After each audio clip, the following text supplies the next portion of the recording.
Bonjour! Aujourd'hui, on commence une série de 3 épisodes sur Saint-Joseph.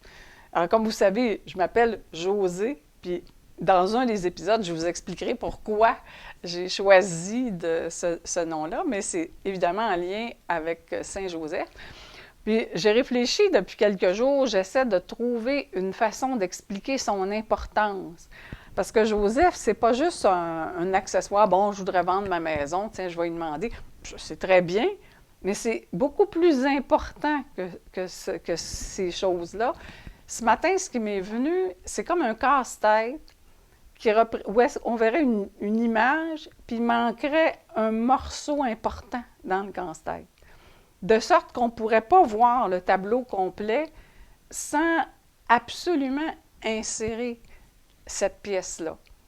Pour moi, Saint-Joseph, il fait partie de la façon dont la réalité est structurée. C'est comme cette image-là dont je vous parle, c'est comme un reflet de la réalité. Mais s'il manque une pièce aussi fondamentale que celle-là, on ne peut pas voir le tableau d'ensemble. Une bonne façon d'avoir une idée de qui est Saint-Joseph, c'est de voir l'histoire de Joseph de l'Ancien Testament. Parce qu'on peut faire des liens avec Saint-Joseph du Nouveau Testament.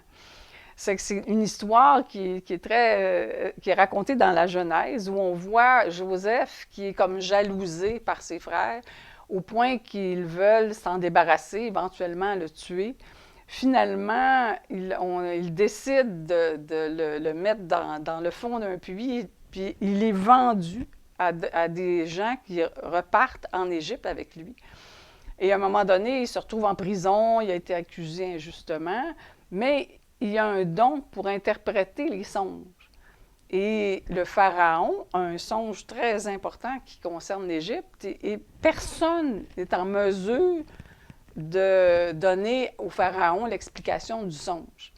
Alors, il fait venir Joseph, qui lui dit que les vaches, il y a 7 vaches grasses suivies de 7 vaches maigres. Et Joseph lui explique qu'au fond, les 7 vaches grasses représentent 7 années d'abondance, suivies de 7 années de famine. Et comme le pharaon est très content de l'explication de Joseph, il dit, bien voilà, je te confie toute l'organisation de mon royaume pour les années qui viennent. Et là, Joseph a fait ça d'une façon absolument extraordinaire. On dit que tout ce qu'il touchait prospérait. Il a fait en sorte que dans les 7 années d'abondance, il a gardé des choses, il a prévu la famine. Et finalement, même ses frères sont venus chercher nourriture en Égypte puisqu'il n'y en avait plus du tout ailleurs. Et c'est un lien avec le sens même du nom de Joseph qui veut dire Dieu augmentera. Il y a une certaine prospérité dans le nom de Joseph. Alors, c'est une façon de voir comment est Joseph, parce qu'on lui attribue souvent justement la gestion des biens. C'est très difficile de gérer un pays pour le bien des gens, dans la justesse, c'est très, très difficile. Alors, c'est de là l'importance qu'on puisse prier pour les dirigeants, et Joseph est idéal pour ce faire. Actuellement, quand on écoute les nouvelles, beaucoup sont inquiets par tout ce qui se passe. Alors, est-ce que ce ne serait pas justement le temps de demander à Joseph de soutenir et de guider les dirigeants du monde? Parce que ces gens-là ont besoin qu'on prie pour eux. Puis je pense qu'il ne faut pas mésestimer l'importance de la prière et puis son impact. Des fois, on regarde ça et on dit que je ne peux rien faire. Ben oui, on peut demander à Joseph, et je crois qu'il peut intervenir. Alors, pour augmenter notre confiance envers Joseph en ce mois de mars, je vous laisse avec Lorraine D, qui va vous faire son témoignage. Bonjour, je m'appelle Lorraine D. J'ai une histoire à vous raconter.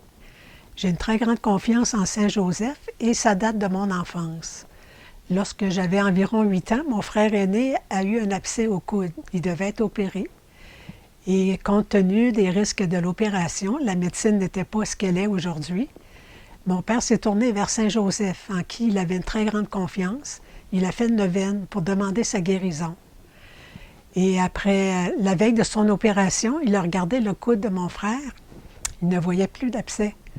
Alors, ils sont allés chez le médecin et celui-ci a confirmé qu'effectivement, l'abcès était disparu. Il n'a plus besoin d'opération, il était guéri. Et depuis ce temps, moi, j'ai une très grande... je prie régulièrement Saint-Joseph, je lui confie tous mes besoins.